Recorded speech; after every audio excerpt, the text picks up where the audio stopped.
Okay, some philosophical musings right up top. Do mechanics limit our understanding of genre? Do we reject things because how they play comes with expectations of how they should feel? And if we do, is that holding us back?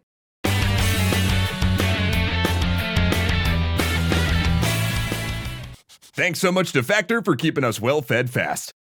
James just told me about a wild experience he had. He played 2 games that completely belied his expectations in ways so subtle that he actually had to sit back for a minute and think about them to realize exactly what they were doing. Weirder still, though, they were both city builders. Now, a long time back, we talked about how genre is kind of a weird thing in games. In literature or film or television, genre pretty much tells you how something is going to feel. A horror movie is going to be scary, a comedy will try to be funny, etc. Music's a little different, of course, as there are aesthetic implications. It doesn't really matter if it's a love song or a political battle cry, a grunge song is going to have distorted guitars, and a Baroque piece is a lot more likely to feature a harpsichord. But game genres are usually named for the actions a player performs. First-person shooter, city builder, role-playing game. But these names don't actually always mean what they say they mean. For instance, Portal is a first-person shooter, but I think that most people would call it a puzzle game. And sure, in the case of Portal, you can argue that that's because the emphasis of the game was on the puzzle aspect, but that does still leave us in this weird nebulous space where something that is primarily played through first-person shooting isn't a first-person shooter. So that says to me that our genres do actually have more meanings to them beyond what their name implies.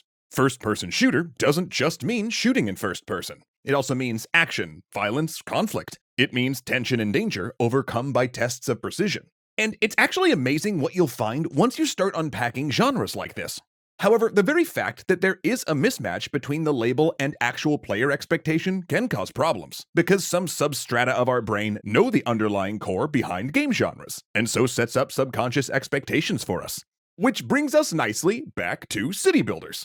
James saw this game called Ixion. It's this weird city building on a colony ship thing with some interesting narrative that teased just the sort of hard sci-fi crunch he was looking for at the time. And he loved it. But then when we looked at the Steam reviews, we noticed a bunch of negative ones and a light bulb went off. A thought that got us rethinking genre.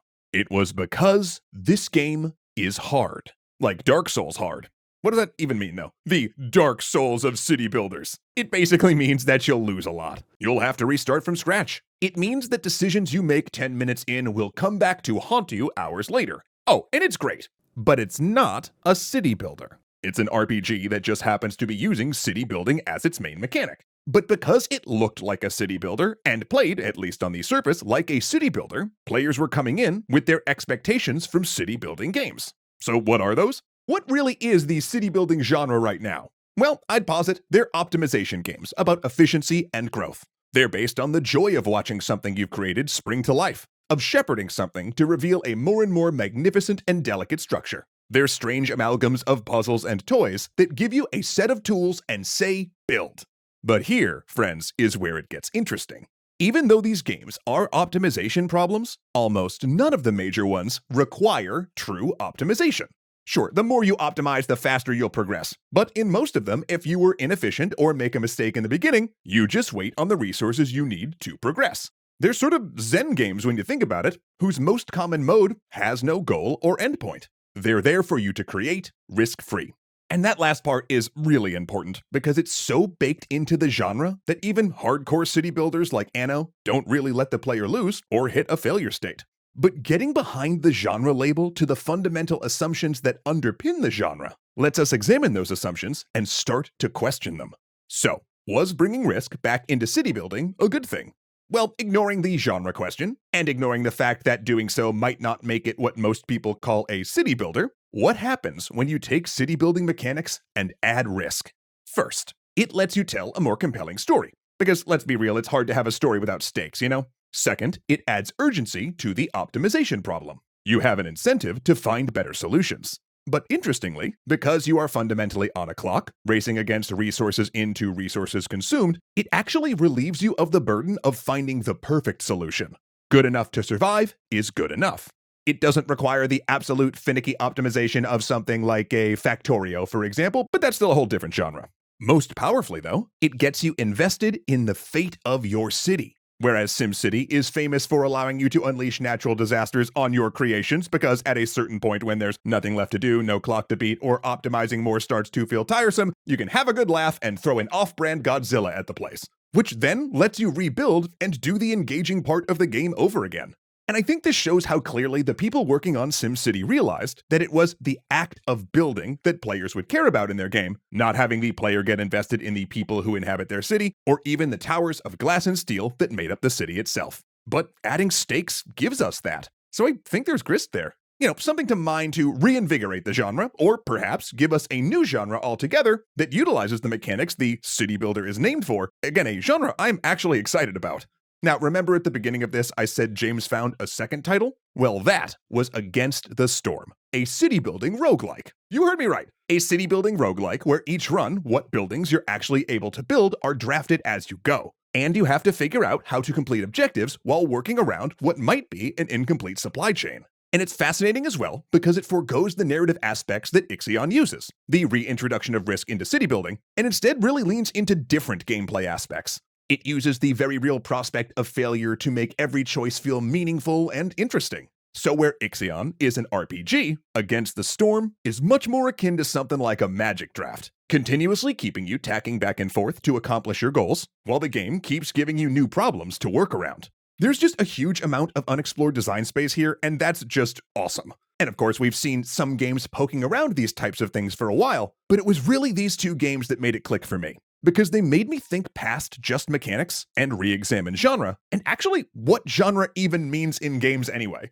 But enough from me, what do you all think? Are there any other genres you think have a definition that goes way past just what it says on the tin? Is there anything that could be pushed in order to create a new play experience with the same core mechanics? Or better yet, are there games out there that you know of that are already doing so? Please let us know in the comments, or tweet at us if you're watching this on Nebula, thank you for that. And maybe after we've tried out a bunch of them, we'll do another episode examining some other genre and the bending therein.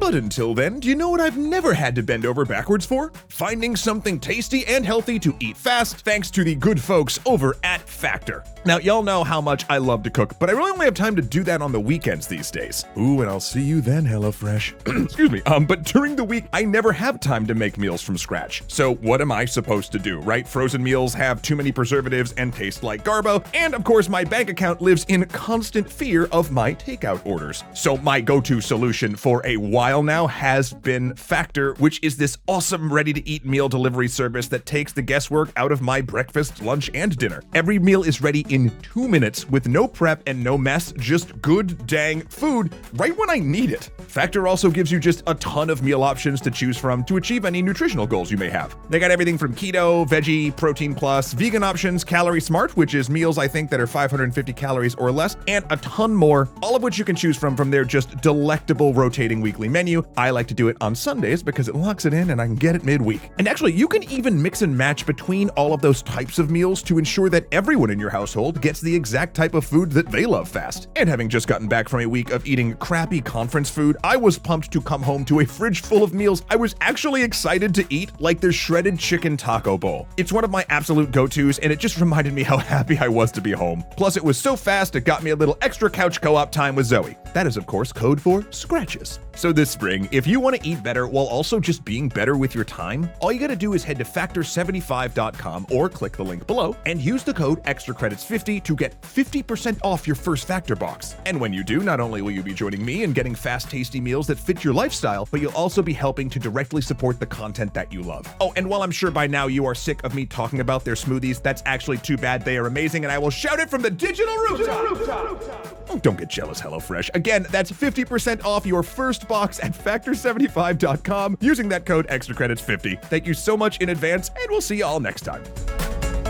A million big old thanks to Skylar Holmes, Kuya Koi, Joseph Blame, Dominic Valenciana, Casey Muscha, Arcalite Games, Angela Valenciana, and Ahmed Ziad Turk for being fantastic legendary patrons.